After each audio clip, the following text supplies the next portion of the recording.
আজি মোৰ পৰম সৌভাগ্য কাৰণ নিজগতৰ প্ৰতি জনাৰ্দনৰ গভীৰ দৰ্শন হে ঋষিভগৱান দৰকাৰ হে প্ৰভু কমল লোচন এদিনত সি নাৰদৰ অত সমস্ত কৃপা কৰিব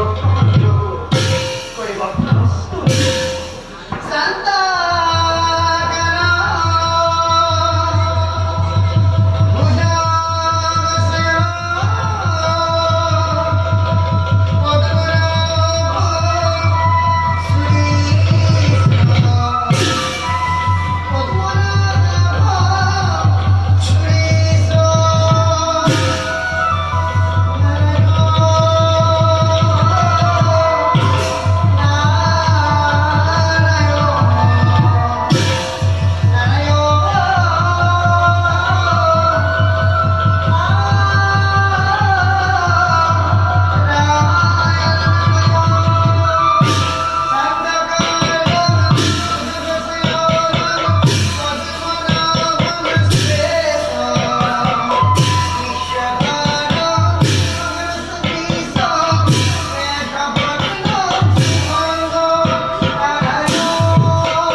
আমি বৰ ভয়ংকৰ বিপদৰ সন্মুখীন হৈছো ব্ৰহ্মা ৰুদ্ৰ তাৰ লগতে ময়ো একেবাৰে উপাহীন হৈ পৰিছো খন্তেক আগতে মহাকাৰাধি হৈ গ'ল মহাকাৰাধি হৈ গ'ল এই বিশ্ব ব্ৰহ্মাণ্ড কিছুদিনৰ পিছতে মহাপ্ৰলয় সৃষ্টি হৈ সাগৰৰ পানীয়ে সমস্ত পৃথিৱী ডুবাই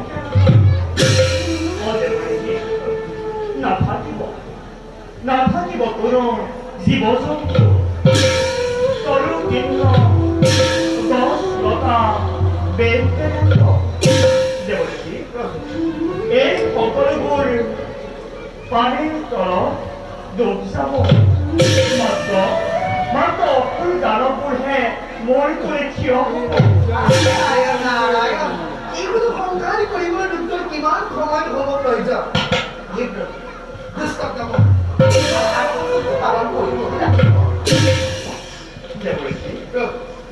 আপুনি ভবাৰ কথাটো ইমান সহজ নহয় ভাবি চাওকচোন দেৱৰীষি এই বিনন্দীয়া সৃষ্টি দেৱৰীষি এই বিনন্দীয়া সৃষ্টি যদি এবাৰ ধ্বংস হৈ যায় ইয়াৰ পুনৰ সৃষ্টি কৰিছেনো ইমান সহজ কিন্তু প্ৰভু এটি কথা কওকচোন এই মহাপ্ৰলয় কেনেকৈ কৰি বাচি নাথাকে নহয় দেৱৰী যে খন্তেক আগত মহাকাল আবিৰ্ভাৱ হৈ ইয়াকো কৈ গ'ল এই মহাপ্ৰলয়ৰ সময়ত জম্বুদ্বীপৰ ৰজা সত্যৱতীটো জীয়াই থাকিব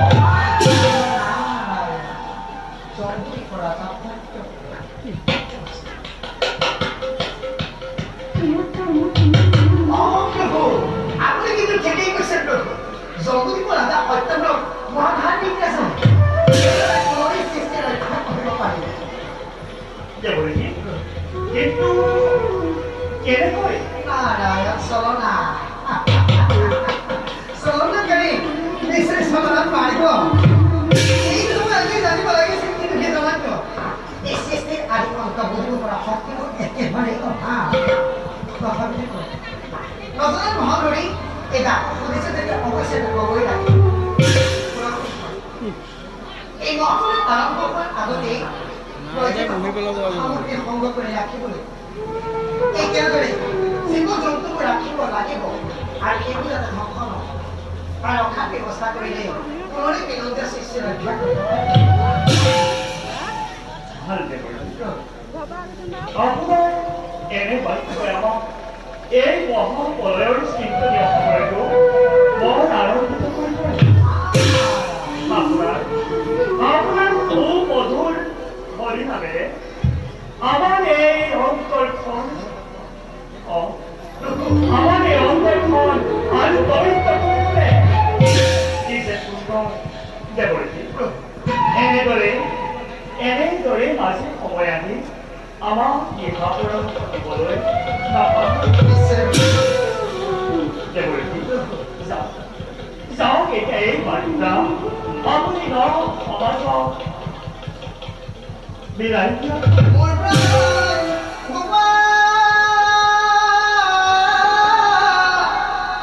দীনবন্ধু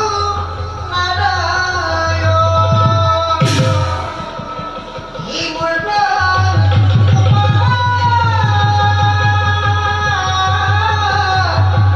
দীনবন্ধু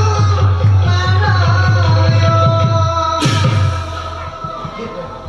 আপোনাৰ ইলা সদায় মনোমোহী হৈ যাব পুনঃসময় সভক্তিৰে জনাই প্ৰণাম আপোনাৰ আজ্ঞা শিৰোগত কৰি সম্পত্তি ব্ৰহ্মাণ্ডৰ কল্যাণৰ অপেক্ষা এই গুৰুত্বপূৰ্ণ সাধুৰ বাবে নিজকে গৰ্ব কৰিছোঁ